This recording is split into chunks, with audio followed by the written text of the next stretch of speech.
Welcome to the Mental Health Multiverse. We're your hosts, HB and LB. We'll be breaking down some of our favorite movies and TV shows as they relate to mental health, self-healing, and overall wellness, while also breaking stigmas, shedding light on misinterpretations, and helping you understand yourself a little better. If you're also on a healing journey and enjoy pop culture, stick around.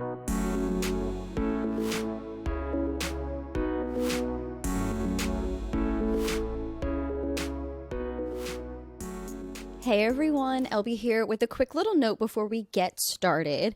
Since the time of this recording, our guest Jenny has actually started a new Instagram account at alwaysgrowing_alwaysenough that is dedicated to learning how to navigate new pathways in mental health and life while raising awareness, and focuses on OCD, CPTSD, migraine, grief, and more. So give her page a peek, a follow, or any kind of support.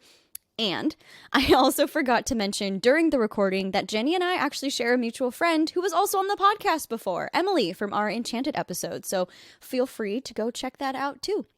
And without further ado, let's get started. Hi, everyone. Welcome back to another episode of MHM. Today, we are joined by a very special guest, a dear friend, like a real life friend of mine. Not that online friends aren't real friends, but like I know Jenny, we met in real life. Anyway, we are joined by a very special guest today to talk about Finding Nemo and Finding Dory. So yay. Hello. Yeah. Jenny is 32 years old and she lives in the San Francisco Bay Area with her partner and pup. She loves coffee and her favorite place is Monterey, California, which is fantastic because the aquarium in Finding Dory is based off the Monterey Bay Aquarium. Love that. And she spent 8 years of her professional life working in academic libraries. She's a big fan of Disney Pixar and an even bigger fan of disability rights and raising mental health awareness, which just fits so perfectly with today's episode. She often feels like these topics are misunderstood and stigmatized, which only perpetuates the cycle of isolation and harm. I love that this podcast takes something that a lot of people love, which are movies, especially Disney and Pixar movies, and then pairs that with talking about mental health and just making those conversations a little bit easier and relatable. Something that I really love about what you guys do. So, Thanks. yeah. I'm so happy to have you. We've had so many online friends, which is fun and fantastic, but it's nice to be like, haha, this is a friend from my real life. So, Jenny, would you mind starting us off and giving a synopsis of Finding Nemo? And I just found out, looking at our notes, that this is the first time Heather has watched Finding Dory. So she's going to do the Finding Dory synopsis. Okay. Sounds good. So Finding Nemo starts out with Marlin and his fishy wife Coral finding a new home in their sea anemone, if I can say it correctly. And then chain of events happens. He loses Coral, ends up losing most of his like fish babies, but Nemo is still there. And Nemo's little fish egg is a little damaged, but he's still going and okay. And he ends up raising him. And they go to school. Long story short, Nemo goes and touches the boat um, that he shouldn't touch. The butt. The butt. It's a very big butt. And the divers who were on the boat take Nemo to Sydney, Australia. He ends up in a dentist's office, a fish tank, and Marlin sets out to go find him and bring him home. Along the way, he finds Dory, and Dory is a fish with short term memory loss. So, with a fish like Marlin, who has pretty high anxiety, paired with a fish that doesn't have very good memory, it's a very interesting journey for the two of them. And they encounter sharks and sea turtles and I'm trying to think of what else there was. Jellyfish.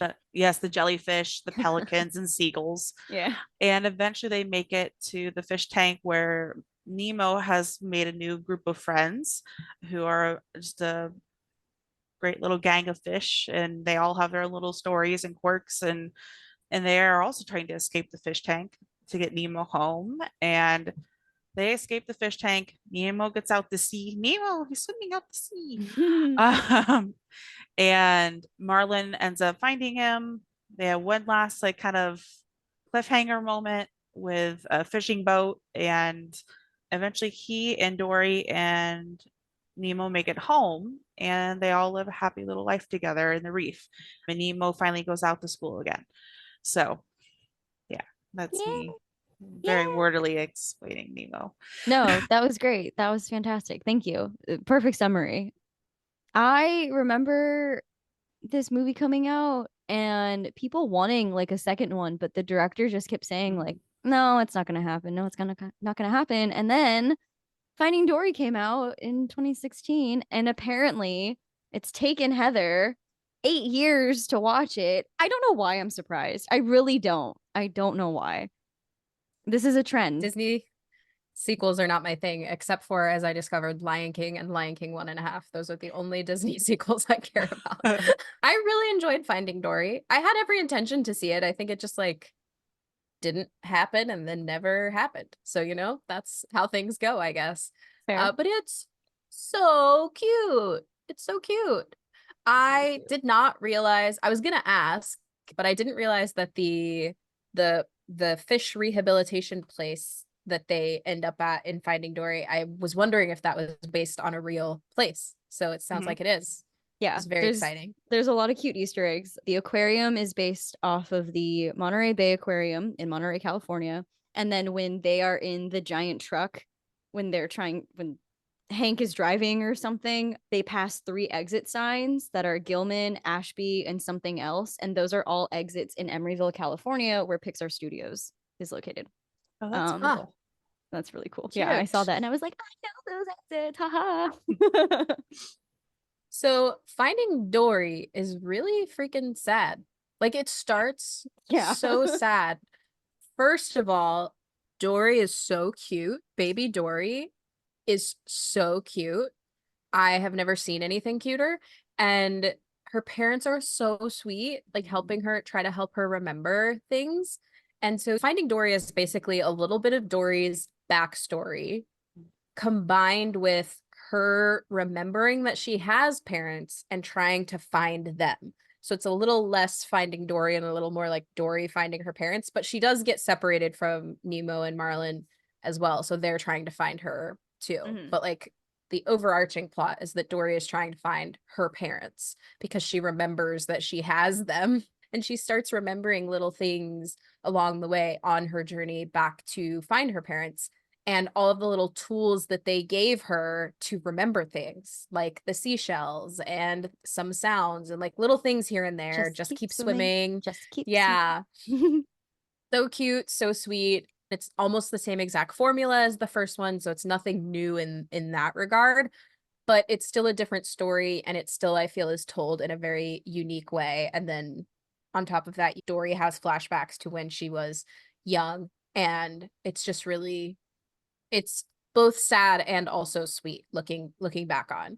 But what is mostly sad about it is that she gets lost when she is a baby fish. Yeah. And she grows up alone because she's trying to find her parents the whole time she's growing up. And then up until the very moment she meets Marlin, she was still trying to find her parents. And so I think that's like the saddest part, is that she was just like, hey, do you And then know she where-" forgot, but she like kept forgetting, which is like the most heartbreaking part. And also, I think I would go so far as to say that the title Finding Dory captures so many things. Her trying to find her parents, Marlin and Nemo trying to find Dory, but then also I think a little bit of Dory trying to find herself, because her, you know, her past and the things that made her before she forgot, I guess. Yeah, it's a really cute movie, and it's also really sad. Yeah.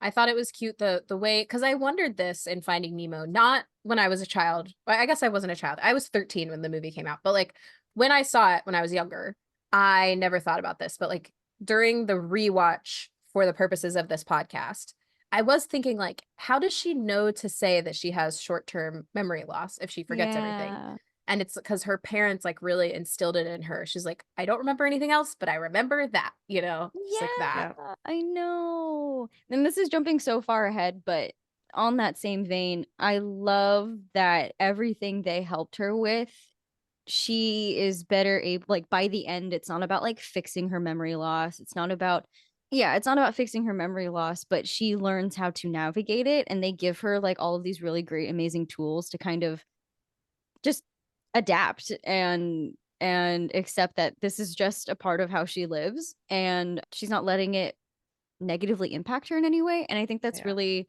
inspiring to me anyway. And I hope it is for some other people. Yeah. And it's a contrast to Marlin and how he treats Nemo. He tries to take care of everything for Nemo. He says, you know, the ocean's not safe. He warns him about everything, keeps him from learning how to do these things on his own. And then you have Dory's parents who are giving her tools to learn and function on her own and everything. And it's just, I thought that was really interesting contrast.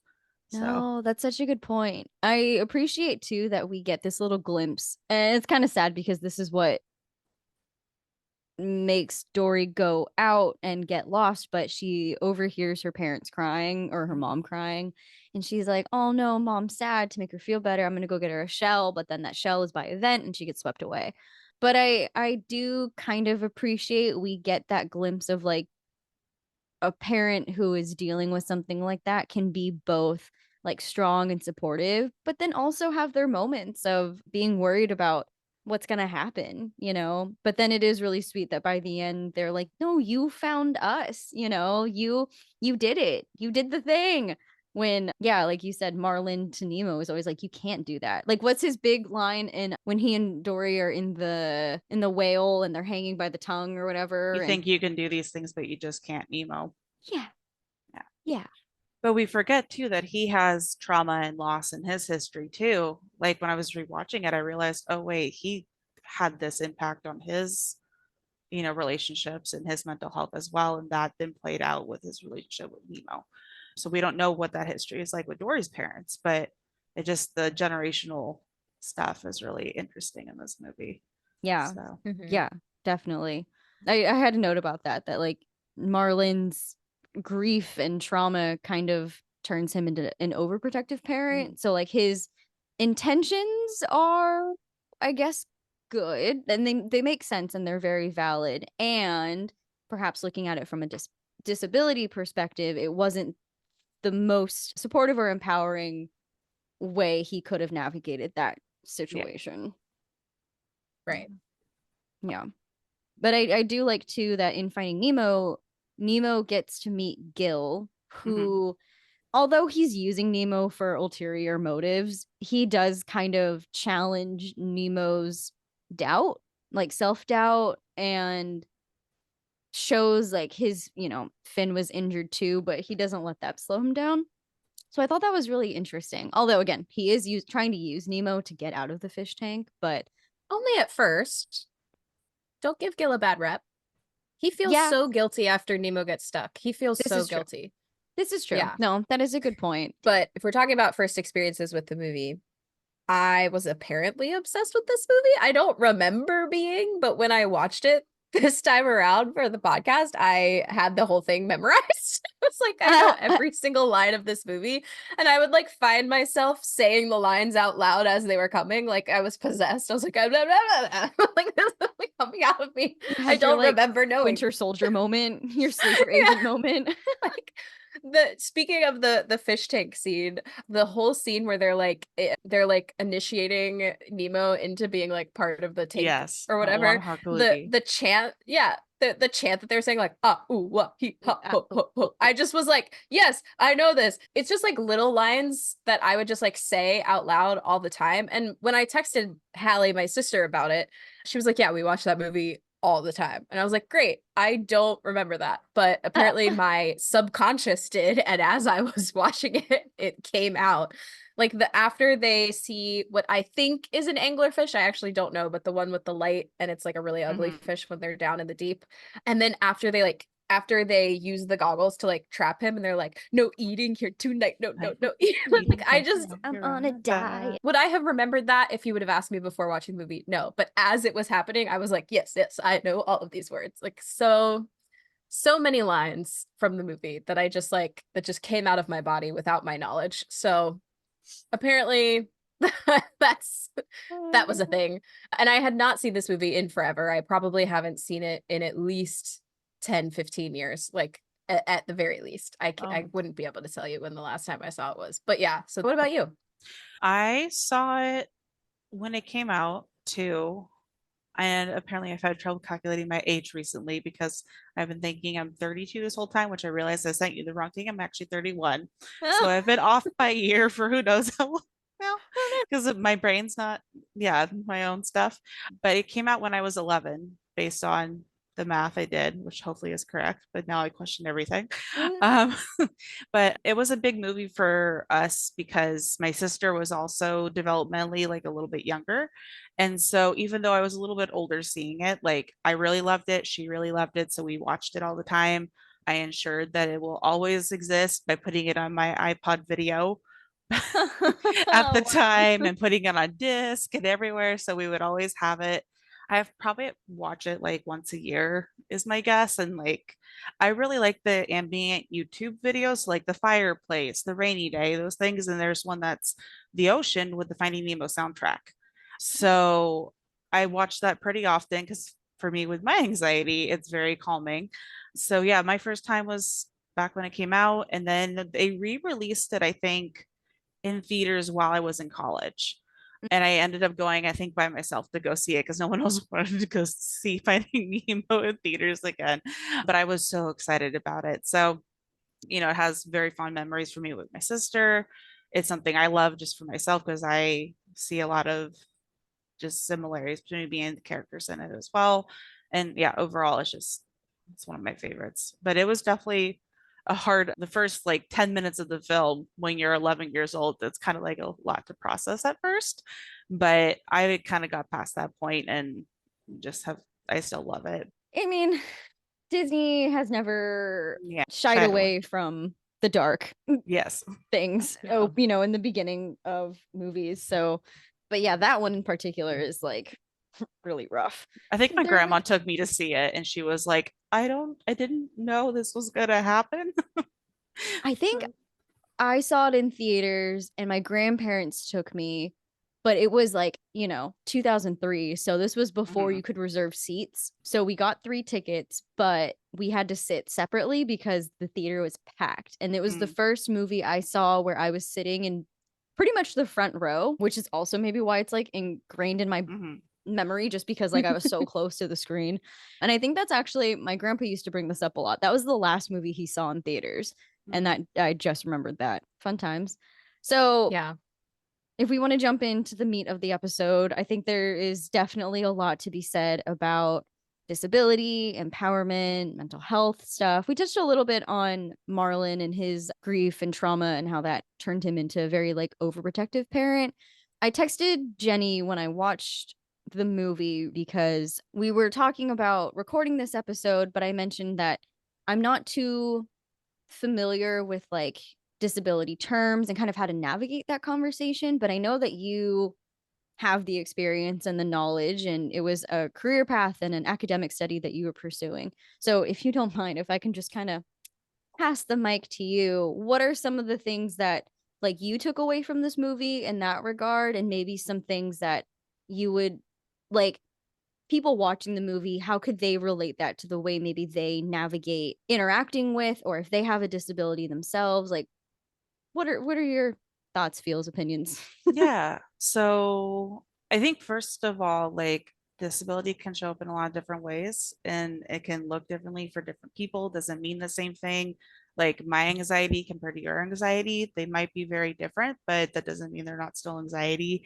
Mm. So I think like that's one of the big things of like, like I felt I was thinking about Nemo and how he has his fin and Marlin views it as a disability. Marlin views it as something that is a problem and not safe and everything. It doesn't seem like Nemo has the same view of himself as his dad does. And so I, started school for this, dropped out because of my own disabilities. So I'm still like learning this myself. But I think one of the big things is just like it's asking the person, not asking them to like inform you on everything, but if you're not sure how, like, because there's how do you refer to someone with a disability? And back when I was growing up with my sister, there were very specific terms used at that time for that. And now it's, they've moved away from that, but some people still do like those terms. And so it just kind of depends on the person you ask and that you're with. But same thing with if they want to bring it up, they'll bring it up probably. But if it comes up as a thing, like it's not your place to judge it. It's like, and that's kind of a little bit of a harsh way to put it. But, I think like Marlin, is his dad, but when it comes down to it, it's Nemo's life, it's Nemo's body. Nemo is the one that knows how it impacts him and in what ways. And it's interesting because I was looking up the definition of disability just to see what the official terms were. And I realized when I was looking at it that it was very um, medical terminology, and like it didn't really take into consideration the person's point of view of themselves and things like that. And there's all sorts of different things now that they're looking at too, like different models and what are barriers and things like that. There's so much there. Yeah. Basically, it's just something that is not as frequently talked about as I think it could be. And it's hard because it's another tough topic that makes us uncomfortable in some ways. And, you know, but it is something that is good to talk about because that is how we learn from it and we learn from each other and we build a more inclusive space. So, with Nemo, I think asking him, what is your point of view? Because no one else can define that for him other than himself. So that was the biggest thing I thought of with that. And just, even with Dory, Dory is another one that's a little difficult because, our society nowadays might say that she doesn't have, competency or whatever to take care of herself. But yeah, Dory is a complicated one. Nemo is somewhat complicated, but didn't realize all this until I watched it again this time. And I was like, oh, all these things started going off. So yeah, that's kind of a long, lengthy answer that may not be very clear. No, But that totally makes sense. I mean, and my question was complicated in and of itself because there is no like one right way. It's very nuanced, right? Just like with mental health, just like with most things in life. But I appreciate that you highlighted the main point to let the other person like choose and decide how they want to be seen and treated. referred Like to, or yeah. yeah, like you were saying, Marlin just assumes that Nemo can't do these things. One, because he's being overprotective, but then also two, because Nemo has a tiny fin. Although it is very sweet to me that they refer to it as like his lucky fin. Yeah. So I thought that was really cute. But no, I appreciate you saying that just because, like you said, disability looks different for everyone, and you can't always tell if someone has a disability just by looking at them. So Jenny was so nice and kind to provide us some really great links and resources. And one of those is to the new ad that came out on Down Syndrome Day about Assume That I Can. And I do remember seeing that and just being like blown away by how impactful and powerful it is.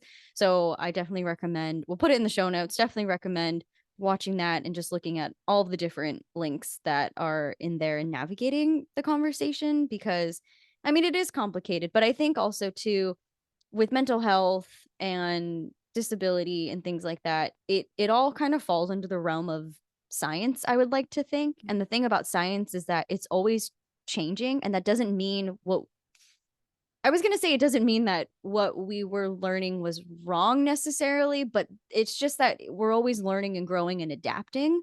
And so as we get new information, then we make different choices. Just like, I mean, Heather and I say this all the time, but when you know better, you do better. And I think that's like the whole point of science is that you don't always get it right the first time. And as new technology and new sciences come out, you learn more and you adapt accordingly. So, yeah. Yeah. To piggyback off of what Jenny was saying, I think a common rule of thumb to have with anyone who has a disability, perceived or not, is to just treat them like you would anyone else, just like another person. And I think that's what the other fish in the tank did with Nemo. There's like, it's a new fish here.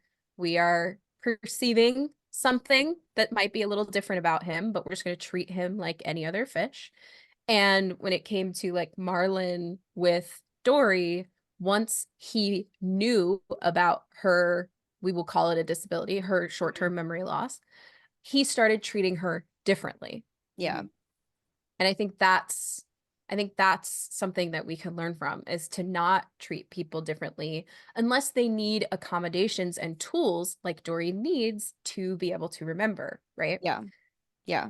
That is a really good point though. Now that you said it, I was thinking too about how, and this is not like necessarily a positive note, but Gil saw Nemo as a tool or a resource to further his escape plan, but Marlin saw Dory as an inconvenience. And I thought that was, I think that's also really interesting.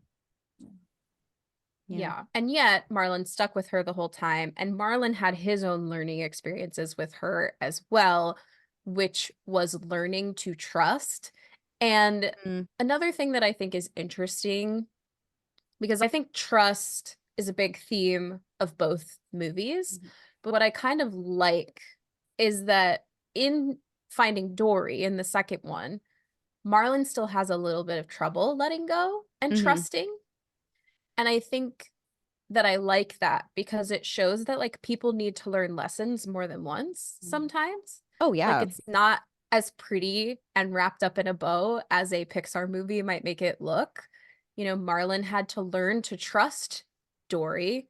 She says, "Trust me on this," you know, a couple of times. Yeah. And like the first time she says, "Trust me on this," she couldn't remember that they're supposed to go through the trench and not over it, but she said, "I just have a feeling, just trust me on this." And he's like, "No, we're going over it." And then that's when she gets hurt she gets stung by a jellyfish and she gets hurt and she ends up being fine, right? She does end up being fine, but he feels really bad. And so the next time she says, "Just trust me on this," he does. And it's like a little learning experience for him.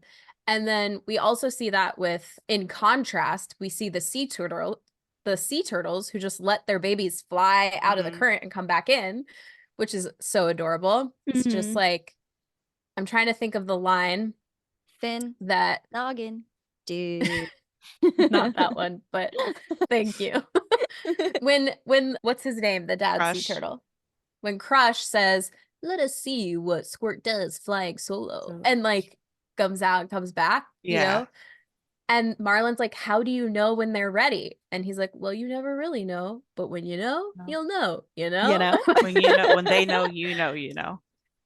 It's just like these little lessons at a time, like teaching him to trust. Like he's seeing these examples of trust over and over again. But in the second movie, he still struggles with it, but you're still seeing the examples of it. So I think, I think Marlin was treating Dory differently, but learned to trust her along the way throughout too. Yeah. And I like what you said about sometimes having to learn the same lesson again and again before it sticks.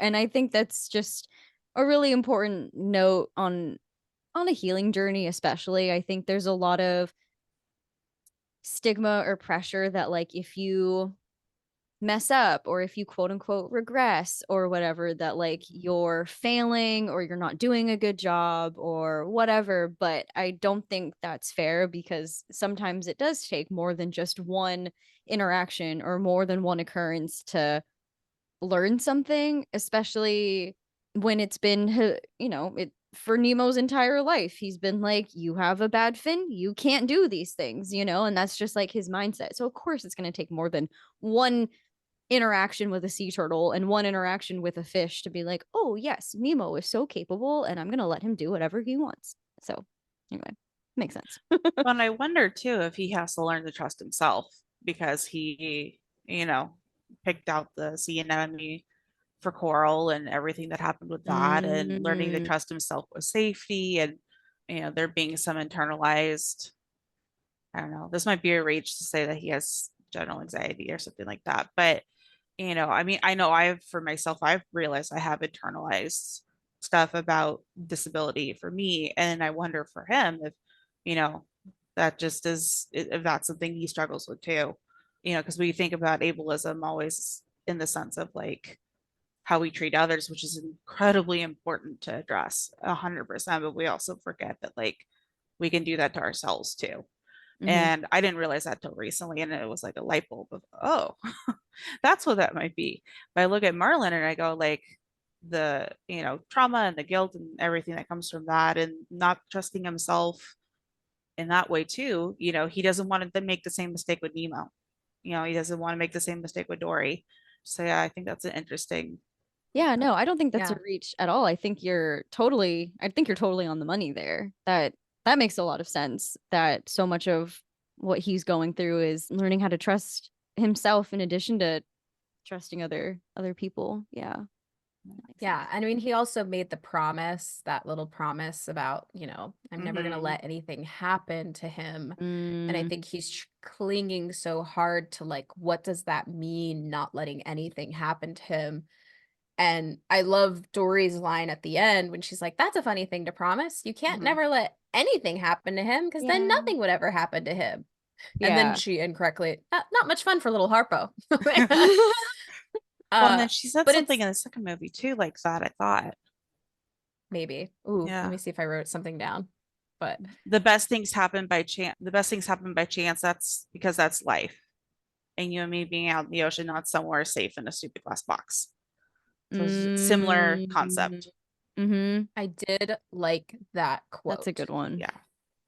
Yeah, I like I that. did I like really that a like that lot. quote. I also love too how throughout the second movie, first of all, Nemo is so sassy and I love it. I was living for it. And he's like, you told her to go over there and forget because that's what she does best, Dad. And he's like, no, no, no. I meant it as a compliment. And he's like, sure, Dad. Okay. That's what she does best, right? And I was like, oh my God, Nemo. But I thought it was so cute that like he's the one teaching Marlin. How would Dory do this? What would Dory Mhm. do? Like think outside the box, you know? And I thought that was just really sweet and really cute. And I love Nemo so much. Anyway, continue. Well, I think we've already talked a little bit about the heavy themes of like grief and trauma of both movies, really.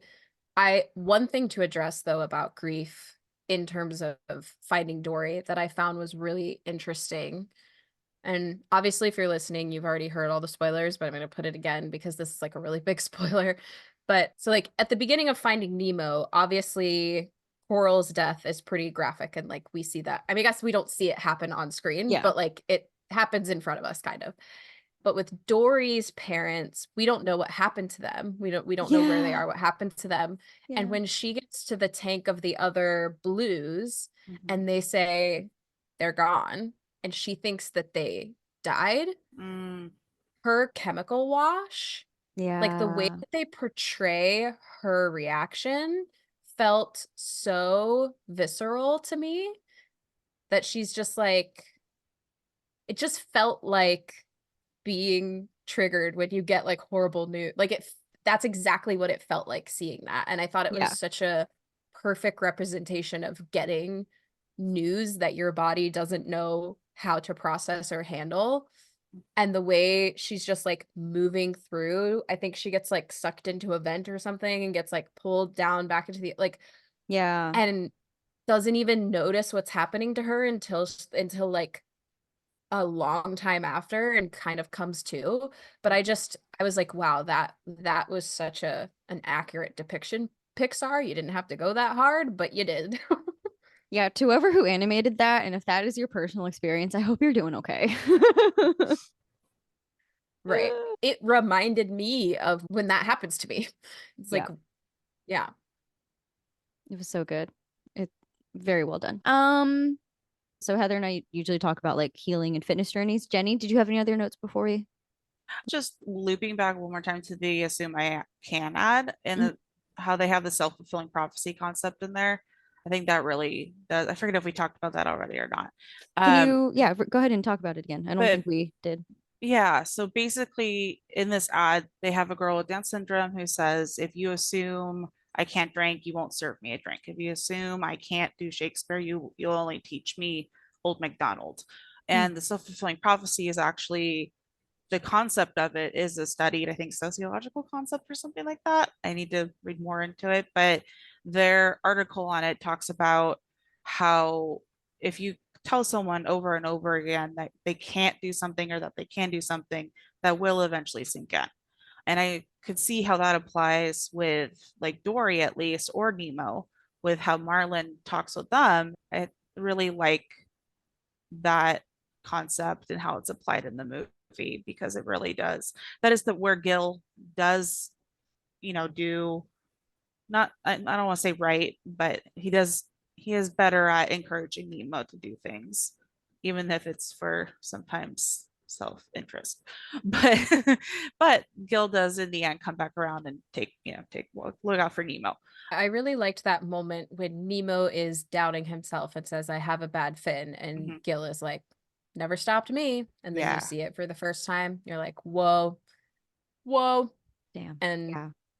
a good moment for Nemo too. But yeah, it's Marlin's voice is so loud and negative a lot of the time. And I feel like that can be very representative of the people who doubt you, whatever the doubt may be.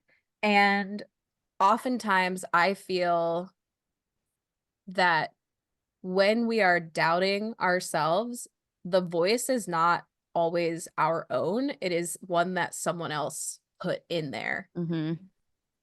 Something someone has said to you at some point, whether it was a peer or someone, an authoritative figure or something like that. Like Yeah. oftentimes when there is self-doubt, it came from an external source.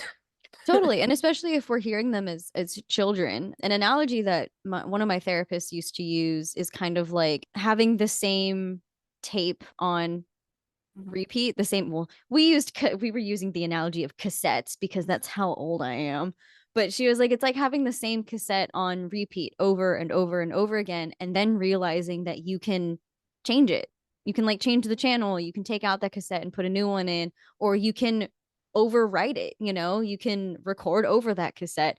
But yes, at some point that cassette recorded what was going on in our environment, because I mean that's what we do as children. We don't yet have the experience and self-awareness to be like, no, you're wrong, I am good enough. We're going to take everything, especially our parents say, to heart because, well, one, we're conditioned to believe that they're the adult supreme beings that know everything, but then also two, like they're kind of our only guiding point oftentimes in our lives. And until we have the opportunity to hear things, to get another perspective or hear something else, then yeah, that's just going to be on repeat over and over and over again. And I appreciate that you bring that up because that's like a big tenet of the work I do, is helping people flip the script from an like a really loud inner critic to a more compassionate inner voice. And that's not to say that we like completely throw that critic out, because as Heather and we have talked about many, many times on this podcast, like at some point it did serve us. At some point these things did keep us safe. And we're getting to a point where they no longer serve us. So taking the things that do work and then figuring out what doesn't work and then moving forward from there. But yeah. I think my only note on like a healing journey in relating this to the movie, I mean, we've definitely talked so much about Marlin's journey in trusting others and trusting himself. But for me, like the entirety of Finding Dory is literally a movie about coming home to yourself and like being able to peel back the layers and doing the deep, deep inner work to figure out who she is, and I thought that was really cool. And then like I said kind of at the top of this episode, but I do like how in the end it's not about fixing her memory loss, but how to integrate it, adapt it, and move through life knowing that it's a part of her, and then having the family and community and people that she does in her life to find those resources and give her the tools to live a very like empowered and fulfilling life. And I thought it was just really, really beautiful and sweet. Yeah. The moment when she starts following shells and then finds her parents, I was like, oh my God. Like, and the fact that they stayed the whole time and they knew she was gonna come back. Yeah. Like, yeah. oh my gosh. I know. It was so cute. You found one of my favorite things though. Sorry, this is so off topic, but also on topic, is I love that meme on Instagram that's like, how on earth did they give this fish a receding hairline? I thought that was so funny. Jenny, do you have anything else to say before we kind of wrap up this episode? Yeah, I think it's similar for me to what Heather was saying earlier about the like letting go and learning to, yeah, I guess that's also for Marlin, but like I've learned that, with Marlin or with any fish, that's as like just this Marlin, learning to let go and trust yourself, but also like they're not blood family like Marlin and Nemo are, but Dory is chosen family by the end of it. And that one's really big for me too, because like it's not easy, to find people that understand, especially mental health. And when you find family, whether that's blood family or chosen family, like that's really, really important. But I think I realized even when I saw this at 11, I think I saw the anxiety that Marlon had and saw that in myself. And I didn't realize this till now.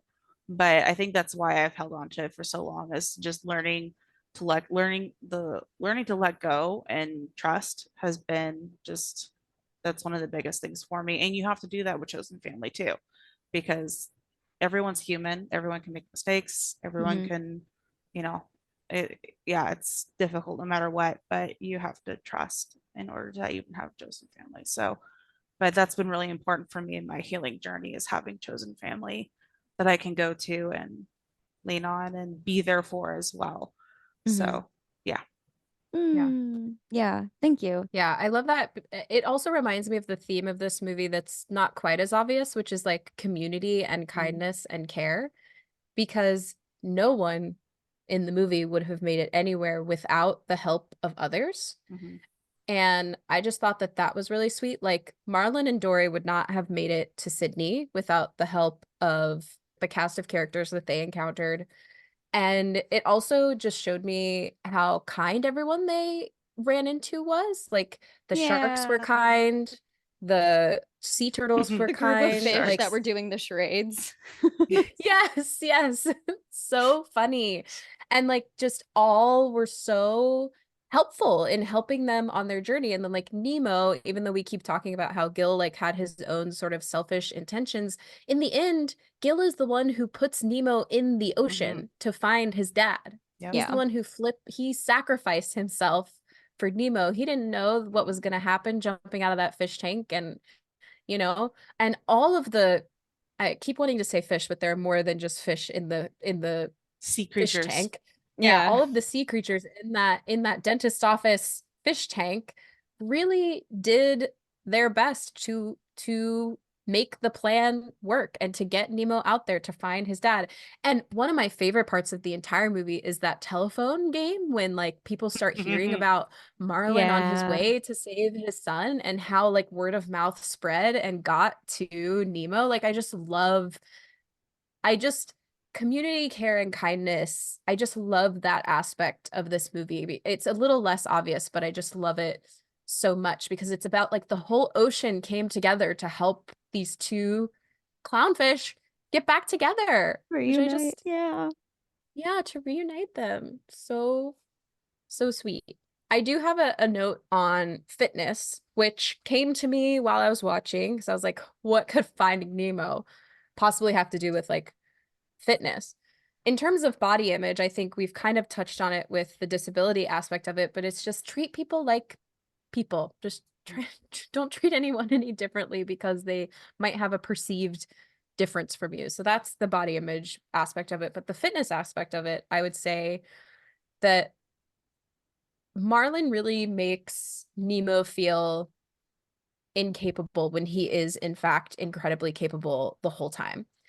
And I think that there's a big theme of like, you have to live your life. Like Marlin, you just have to live your life. He, he, Marlin experiences so much on the journey to find Nemo. And what I think is really cute, like a cute full circle moment in the movie, is that Nemo's telling the story about his Sandy Plankton thinks that sea turtles live it to be 100. Do you think that's true, Dad? And he's like, if I ever meet a sea turtle, I'll ask him. And then he does meet, and he meets sharks. I can't remember what they said about the sharks, but he was like something about Oh, meeting a shark. teeth. Whatever. Oh yeah. Yeah. So he gets to have these experiences. He gets to live his life. And I think there is a large group of people in the world who are waiting to live their life until XYZ happens, right? Like, I'm going to wait until I lose X amount of weight. I'm going to wait until I have a partner. I'm going to wait until, you know, like there's this like expectation that you can't fully be living your life until some certain milestone or goal that you're looking for. Yeah. And for me specifically, like I see it all the time in body image and in fitness where people are like, I'm not going to go on the date. I'm not going to wear the bikini. I'm not going to do the whatever, whatever, whatever. And it's like, okay, but if that's what you want, live your life now. Like go to the beach, go do the thing, go do the this. And I think we have to stop hiding behind what ifs and just go live, you know? Yeah. Yeah. And also, I'm just thinking about people who maybe have like chronic illnesses or certain disabilities that don't let them live the life that they want. And it's okay that that sucks, right? Again, the Yeah. both and, but specifically to your point about people waiting to do the things that they want to do until it's a good time or a right time or a perfect time, or unless not even so much like the timing, but they themselves. Yeah, 100% agree. I know I personally needed to hear that today, so thank you. Aw. Yeah. And I also just think that Nemo is so sweet. Yeah. Every time Nemo says anything, I just want to pinch his little clownfish cheeks and be like, just the cutest little baby. Like when he gets out of the fish tank and he gets into the ocean and meets Dory, and she's so confused and flustered, and he's just so kind to her right away. He's like, are you okay? Do you need help? And she's like, I don't know. I think I forgot someone. And Yeah. he's just, oh, it's Yeah. so sweet. I made a note of It's that so too, sweet. because he's like, it's okay. It's okay. We'll help. We'll figure it out. And I'm like, dead. You don't know this Dying dead. fish. I know. Yeah. Oh, and at the very end, this part gets me every time when Nemo's like, I forgot something. And then he goes, runs and like fish hugs his dad. Every Shucks. time. Makes me cry. Yeah. Every time. Heather's gonna cry right now. I cried when I saw it in the middle school production of Finding Nemo Jr. My ass was crying. Oh, it's very sweet. Big fan. Big fan. I was crying when, because I've seen both of these movies many times, and I was watching it last night being like, I'll be fine, whatever. But when Dory reunites with her parents and they just keep telling her, like, you did it. You found us. And I'm like, oh my God, she did. She found them. She did it. She did it. Anyway, these movies are fantastic and sweet, and I'm grateful that they exist. And Yeah. the I Easter eggs asked- in them are fun too. Yes. Just remembered those. Yeah. So There's Toy Story so toys many. at the dentist office, and yeah, No, tell us all the Easter eggs, please. that's the main one I know from Nemo. But Nemo shows up in Monsters Inc. I think in Boo's room. Yes, he shows up as toy. like a little stuffed animal. In Finding Nemo, there's Buzz Story. Lightyear is a toy in the dentist office. When Gil is going through his escape plan, the Pizza Planet truck drives by. Right. The comic book that the kid is reading, I think, is Mr. Incredible. Wow, you know a lot of them. I live on the internet. In Finding Dory, though, I don't know that there are very many. I They're didn't like, catch it's a any. sequel. Yeah. Yeah. Can I end with a fun question for y'all? Oh, yeah. I mean, it might not be fun, actually. But you have a question. Go for it. Go for it. Yeah. So, throughout the movie, there's a running joke about Marlin being a clownfish when clearly it's very obvious that he is. But people, when he says, I'm Marlin, I'm a clownfish, they always ask him to tell a joke. And so, my question is, Oh no. if there is anything in your life that when people find it out about you, they automatically ask you something like about yourself. That it's like that everybody does as soon as they find it out about you. Possibly when I mentioned I was in 4-H and showed animals. They're like, what do you mean you showed animals? And then I have to explain that I actually walked chickens up and down a table at the county and state fairs. And I did shows of rabbits and guinea pigs and pigeons. And yeah, they ask about that because it's like, what do you mean you showed animals? Because I think of dog shows. Yeah. Yeah. And I did would do dog have too, the but same. I did chickens. That's amazing. yeah. I didn't know that. That's so Yeah. funny. That. Yeah. I think for me, it's my fun fact is that I'm the same height as Danny DeVito. And so anytime anyone ever mentions Danny DeVito or there's a meme with Danny DeVito or whatever, people always send it to me because they're like, hey, look, Danny DeVito's in this thing. I think I saw Okay. he's going to be in live action Hercules. Really? As Phil.